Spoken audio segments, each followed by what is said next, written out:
about what I call the global technology race and the position of individual countries in the global technology race.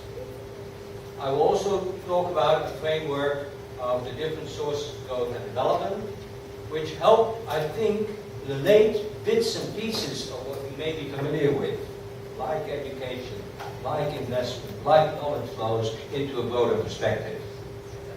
And then, the second half of the lecture will be specifically more on technology and how policy can increase absorptive capacity. If time is sufficient, I might spend a few words discussing this new concept, or fairly new concept, of middle income trap and what can be done to escape it. That's because I definitely think this will apply to some of the economies in the area.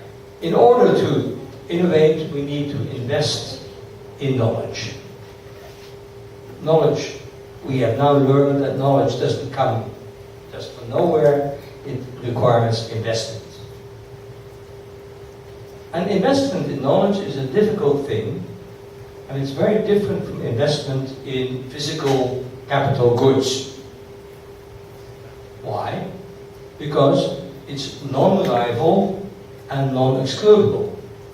If non-excludable, if I develop a mathematical formula, I can't exclude anyone from using it. If I hold this laptop, I can keep it out of your hands. The knowledge I can't really keep out of your heads. Also, you can use it simultaneously.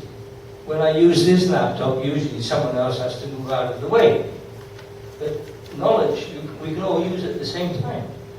So this is wonderful. Investing in knowledge means that knowledge can spill over from person to person, firm to firm, country to country, so we get what economists call external effects.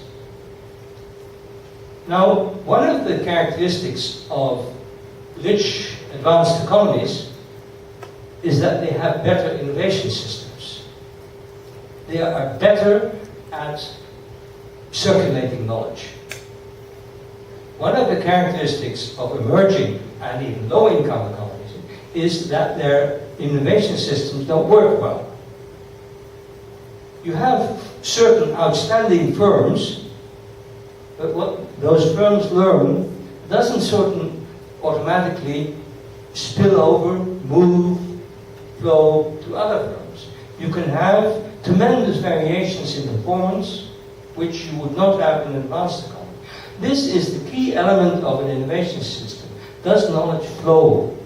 If it doesn't, you're not profiting from any investment in knowledge. And this is why international inequality is increasing. You remember my paradox. The rich countries, on average, are moving ahead. The poor countries are falling behind. Why? Because rich countries, simplifying, sorry for that, have better innovation systems.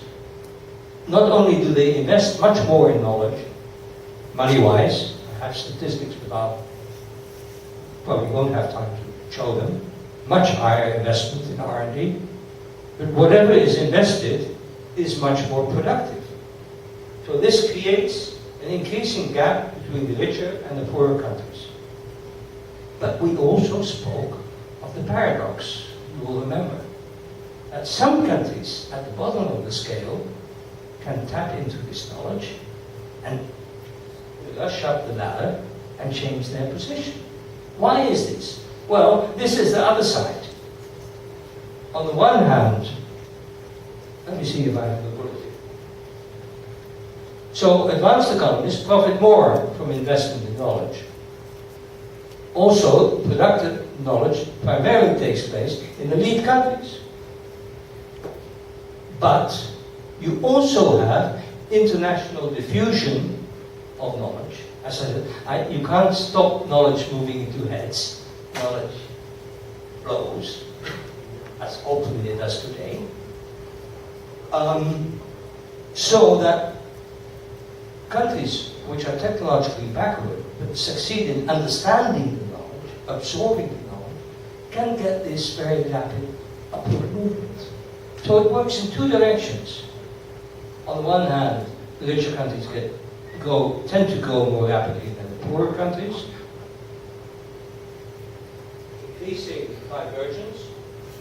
On the other hand, countries sort of move up the scale if they absorb the knowledge. But absorbing knowledge is not easy. And this is where, again, absorptive capacity comes back. The key element in whether or not you can use the knowledge depends on how much knowledge you already have. Well, give you a simple example. If one of you is a good mathematician and tries to explain mathematics to me, I will not understand much because my mathematical background is weak. And you can tell me all sorts of advanced things about the most recent developments in mathematics, and I will smile and nod my head, but I won't absorb anything. So in order to absorb anything, I already need a high level of knowledge. Well, the same thing goes for technology. If you don't have sufficient knowledge, you cannot learn. But if you do have sufficient knowledge, for instance, before I came here, I didn't especially know much about the Caribbean. I'm not saying I know much now, but having the comparative background that I have in working with international statistics allows you in 2 or 3 days to absorb rapidly. And the same analogy goes for economists. What I want to do is point you to 3 distinct literatures which I believe should be connected with each other to increase our understanding of absorptive capacity. And the first literature is the literature of Abramovich, who wrote a famous article in 1986, which I still think we should read every day, on understanding economic growth. It's a wonderful article, which gives you the idea of the national capabilities which you need to develop in order to profit from catch-up. These have to, and his idea is that the larger the gap in technological knowledge, the greater the potential. That's this whole idea. He calls it the advantages of backwardness. But there has to be a technological congruence. So the technology that's out there needs to be relevant to the host economy. If there's no congruence whatsoever, then you cannot profit from the gap. And also, you need, at a general level, the social capabilities, which have to do with the education system, the experience with large-scale production, the quality of the financial system, and other characteristics of the national economy. When those conditions are there, and historical case studies show that when those conditions are there, you get these catch-up episodes. That's one literature on absorptive capacities at national level. Here you have a list. It has to do with the technical competence of the workforce, levels of general education, which are very high in this region, at least what the statistics show. The share of population with training in technical subjects, I don't know what the condition is there. Management experiences with large-scale production, experience in the service sector, which is definitely there now. The quality of the infrastructure, where here transport infrastructure I think would be very important, and the pool of dynamic entrepreneurship, which again he wrote that in 1986, and I'm mentioning it to you now. The second literature is the whole literature which is more focused on firm level. What can we do to promote firm level capabilities? And this is the literature associated especially with the name of Sanjay Lal. Some of you might be familiar with it, this literature, and where they basically distinguish production capabilities. Are you simply able to produce? That's already a capability. Investment capabilities, going out and knowing what to invest in and how to do it. adaptation capabilities, because technology is never just copied. I need to emphasize that the act of absorbing the technology is an act of innovation. Not new to the world, but it's an act, it's a creative act. It should not be seen as just copy. That's very important. So, adaptation capabilities, and then at a further stage, when the technology has been internalized, adaptation capabilities, the further development, incremental or radical, of the innovation. So what kind of policy do you get then? This is the whole area of capability building of firms, where you get firm level advice, extension, especially for SMEs. And again, it's easier said than done, because the diversity, I mean, the idea actually comes from agriculture, agricultural extension. That agriculture is easier than, for instance, services and manufacturing with the diversity. But again, UNIDO has invested heavily in all sorts of programs for improving firm level capabilities, and also having policies which create incentives for learning. I see systems of innovation as part of absorptive capacity. It is not primarily about developing cold fusion or whatever fancy technology or the latest nanotechnology. It is creating sort of a level of absorptive capacity that the firms and the country and the economy as a whole is able to rapidly take on board what is there and adapt it. That is, and I see innovation system primarily as a concept which focuses on flows of knowledge. International flows are, you have sufficient people, engineers, who are able to read the state-of-the-art literature and see what's out there and what's worth experimenting. If not, then that's a priority to invest in. How are the relations organized between the research establishments and the productive sector? That was the question of the gentleman on the left. Exactly. That, working through that, and I think you will say more than that. What is, I think, a little bit new about this lecture is taking these separate literatures, the older historical literature on national capabilities, focusing on education primarily, I would say, the firm level literature, how to develop capabilities, and the innovation systems literature, which focuses on the systemic nature of the interactions between all the actors and the flows of knowledge. Moving directly from low levels of technological complexity to medium or high levels. And the third concept is leapfrogging, where you actually shift the path and start innovating at the frontier in selected industries. Now, this relates immediately to your question, I think, because many countries in Latin America and also in Asia are awfully scared of what is called the middle income trap. They have fairly high levels of GDP per capita, which goes for several of the countries in the region, not all, but several. They're not poorest developing countries, they're medium to high level countries, which probably also means that their wage levels are no longer the lowest compared to the competitors.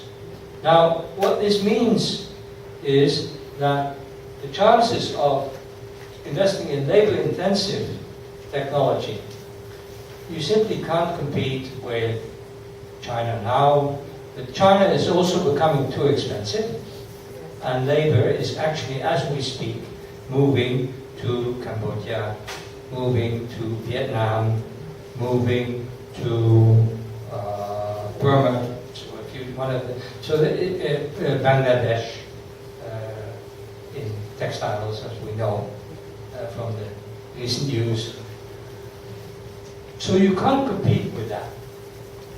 So then that's when this whole thing of innovating, moving upwards, stage skipping becomes relevant. Finding some new areas where you've already reached middle income status, how can you continue to grow? Well, that is where Korea has been successful. It graduated from a middle-income country to a high-income country by continuing to innovate. And China is extremely aware of this challenge, so they actually copied everything that they could. You know what happens if you invest as a foreign firm in China? Within a year you will find that in the next region you have a firm which is producing exactly your product without paying you anything for it. That's something of a problem. Only now that China's firms are starting to invest in R&D themselves, now they are developing an interest in IPR. At lower levels, you don't want to have IPRs, you want to steal. And that's what they did. And that's what the Japanese did. Copy and steal, try not to pay the full price. I'm exaggerating a little bit, as usual.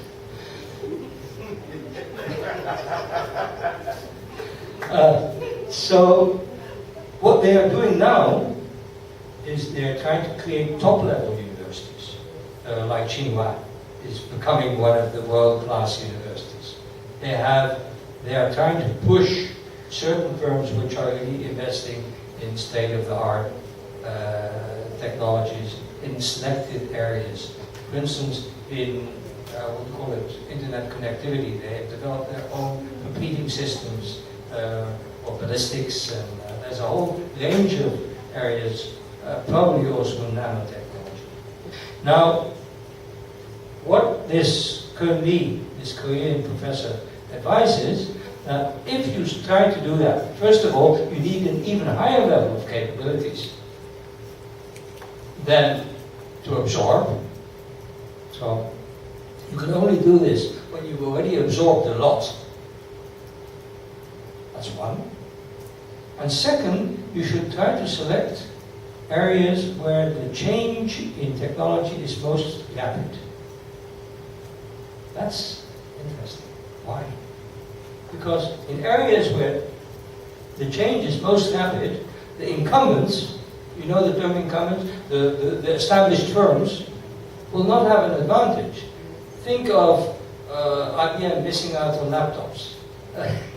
Where in IT the change is so rapid that next year you'll find that Google has missed out on the next opportunity, because the cycle of change is so short that even if you're big and powerful, if you're like Nokia, the famous phone company, is I think almost disappearing because they did catch on to the latest generation of technologies. Well, what's a disadvantage for the incumbent is an opportunity for a newcomer. So what he advises that if you have reached a sufficiently high level of capabilities, to focus on the short cycle technologies, and actually, if you're interested, measure this by the length of citations. How long ago, how old are the citations in the patent? If they are very old, then it's a technology which is changing only slowly. But in the areas where change is most rapid, the duration of a citation will be a very short one. So, this is all about escaping the middle income trap. Thank you for the question. No problem, but I have a follow-up. Oh. So, if we look at the types of catch-up, and based on your explanation, of course, then looking at the use of technology as well, I mean, if we are to stimulate growth and competitiveness for this region, I guess I would like you then to apply the same concept based on the research that you've done, or I know it's somewhat limited, but still, if you could apply that to this region now in terms of what would be your recommendations of how we would be able to stimulate growth given the different types to advance forward or to be more competitive. I know it's a... Yeah. Well, this is where I'm going to disappoint, because I'm really not a specialist on this region. What I can do is give you this very broad comparative perspective, and I really think that you should be less respectful of outside advice. And I think it's not a good sign to ask people to tell you what to do. I remember a student asking me to say, what should I do for my PhD? I said, don't do it. Because you have so much more knowledge. And take these concepts and say, can we identify promising niches? What firms do we have that seem to be doing well? What can we do to nurture them? I really don't know enough to tell you that from outside. I can tell you that there are a few techniques, if I still may, that are proposed by some people. There's a guy called Justin Yifu Lin, who was the former vice president of the World Bank. And he has this paper on so-called structural economics, where he says, well, look at your sector structure. I showed you a simple sector structure, but you can make it more. Compare your sector structure with an economy with similar kinds of endowments and conditions, but with a higher level of development, which represents where you might be in 10 years. And then focus on what you would need to go from your structure to the future structure. Then assess the capabilities of your firms. Which firms would be able to take you from A to B? If those firms are lacking, try to attract specific types of foreign investment which will change the structure in this desired direction. Strangely enough, this former communist economy of China really actively solicited foreign direct investment in order to change its sector structure and penetrate on foreign markets. Almost all of that export drive was originally foreign direct investment driven. And it's only now that Chinese firms are catching on to this. So again, I can't specifically, I don't want to tell you that I lack the knowledge. I think you know more. But this is one way of looking at it, and the other way is, again, this advice of Danny Roderick, who looked at Latin American economies, had this beautiful article called Economic Development as Self-Discovery, 2003. Economic Development as Self-Discovery. It is not so much making a blueprint. So again, the different people disagree. Roderick says, don't try to plan a future structure, but try to find firms which are doing something, have a productive niche where they're already competitive, and try to expand those things in a more experimental way. So you should know who are the promising newcomers who are doing new things and areas, and then try to find policies which build on that. In your first set of graphs, where you showed the countries that really took off, including those which had promised to but didn't, it struck me, without being able to do all of the research, that those which didn't had rapidly increasing social programs, whereas those that did not focus on as much on their social safety nets. I don't know, and I guess it's related to the very first question about policy and governance. I don't know if that is true, because I don't know the structure of all of the countries, but it seems that that is a factor, because it impacts productivity. Oh, this is a dangerous question. I sympathize with what you say, in that, of course, all of us dream of social protection and a decent life for people who are poor. But a too early, too rapid expansion of the social, well, that was permanency.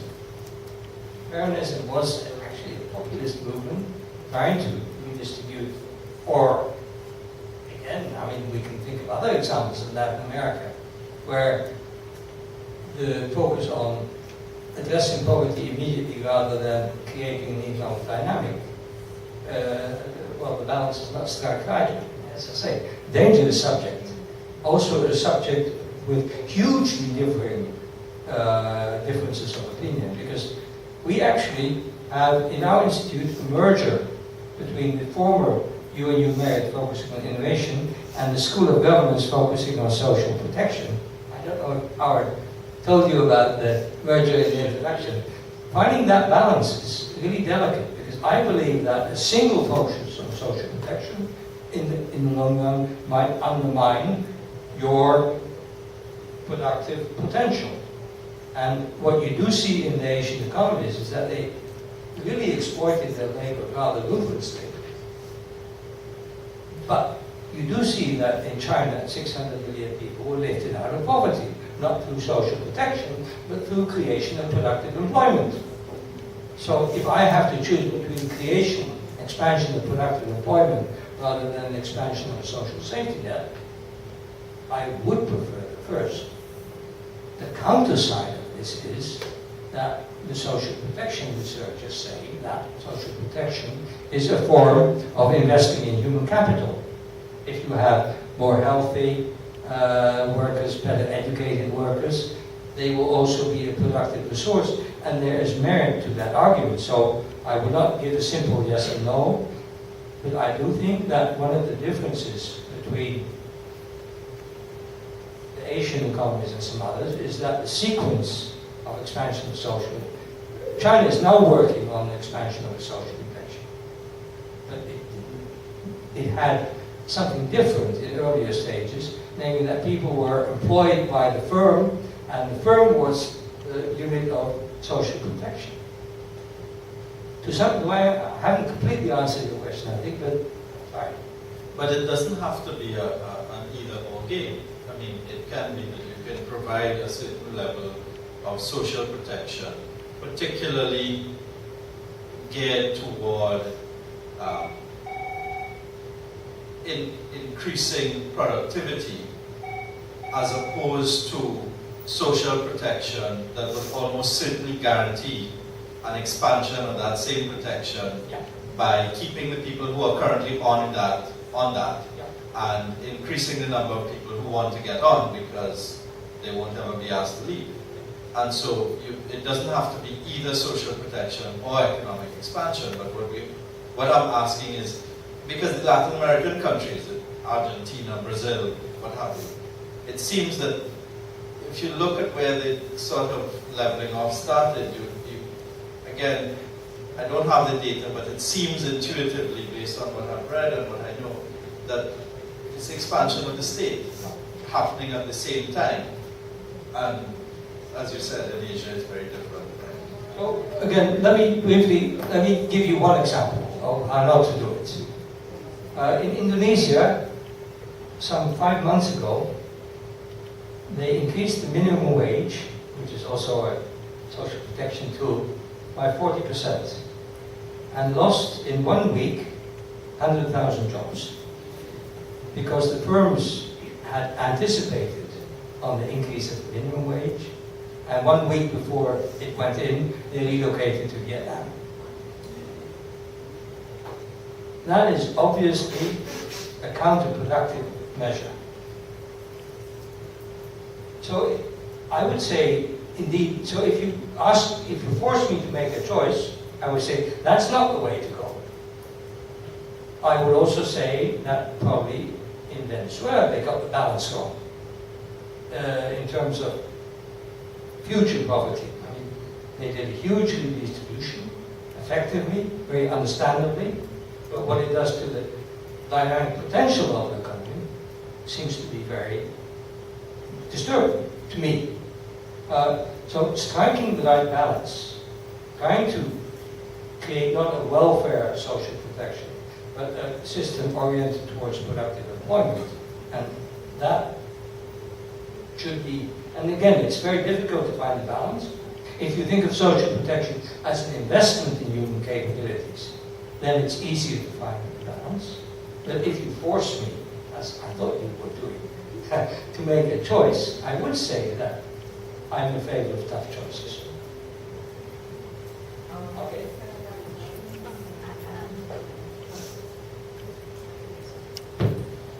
Good morning, everyone. Listening to the question about social protection, is it really a case where the private sector should be incentivized rather than looking at, say, social protection measures? I mean, just for an example, providing incentives for every individual that is employed, some kind of tax incentive, rather than having persons outside of the labor force? Let me be a little hesitant because you're taking me out of our area of expertise, and I don't want to be too general.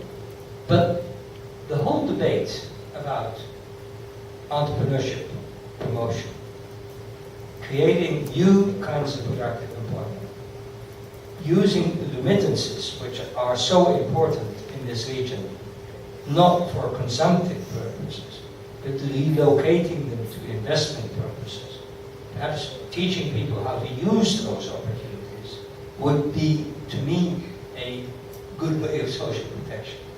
So I think that's exactly what you're pointing at. And again, I don't look too deeply in the whole area. That's really not the topic of my lecture. Yes. Yeah, I just want to come back to this workshop is entitled Design and Evaluation of Innovation System. I feel that a myth has been dispelled for me, and correct me if I'm mistaken in what I understand. From Fred, what he said yesterday, innovation system exists in every economy. It's there.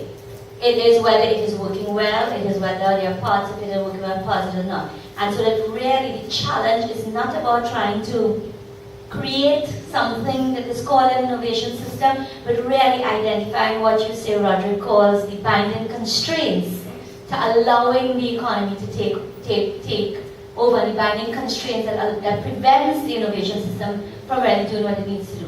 And that really is where we need to place our minds. Am I correct? So that when I see people kind of try to draw these fancy diagrams with all these things and tell me, okay, is that what we should be doing, or is it what my new understanding is that we should be doing? I think, or a combination of both. I will go to one slide, and I think this is, again, a very good question. Oh, that one we don't need. And because of time, this is actually the last question, because we then need to hand over to Carl. Here I made a list of the kind of more practical policy tools that we have. We have R&D subsidies, R&D tax policies, and that is something you can design. You have cluster policies, which try to improve the agglomeration effects by bringing more firms together in closer proximity. You have also regional policies. You have this discussion on incubators. You have what I'll be talking about later today, educational policies as an instrument of innovation. You have public procurement as a way of, I mean, again, if you want something practical, if you find some firm is doing something new and dynamic, public procurement could be a way of supporting it if the international rules allow you. FDI policies, trying to get more out of your FDI. And there's a whole set of tools that you can do that. Discussions about subcontracting, etc. Investment incentives for small and medium-sized firms. Trade policy.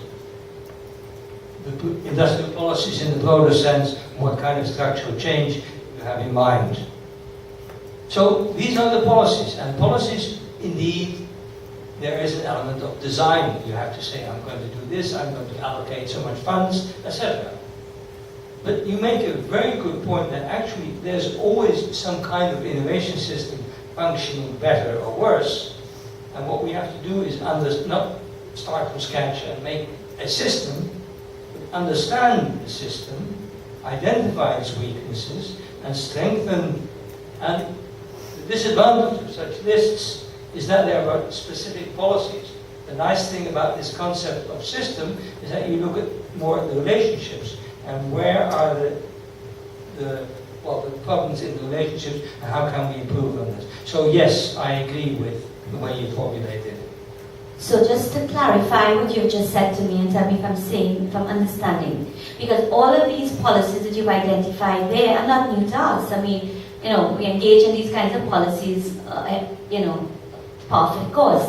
But to put all of these together and put it under the headed innovation policy suggests to me it is about aligning these sets of or subset of policies in a way that will allow your economy that will allow the productivity of your economy to really be freed up to kind of surge forward.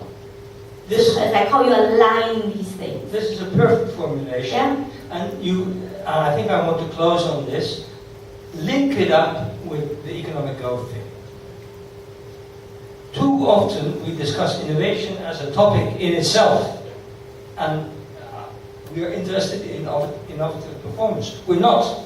We're interested in economic dynamics. Look at the sector structure, employment change, growth of the economy, and try to see what kind of innovation you need to support that.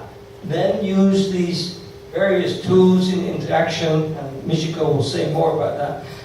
Try to do that, but link it up with the change in productive capacity. I think that's the most important note to end a very nice discussion this morning. Thank you very much.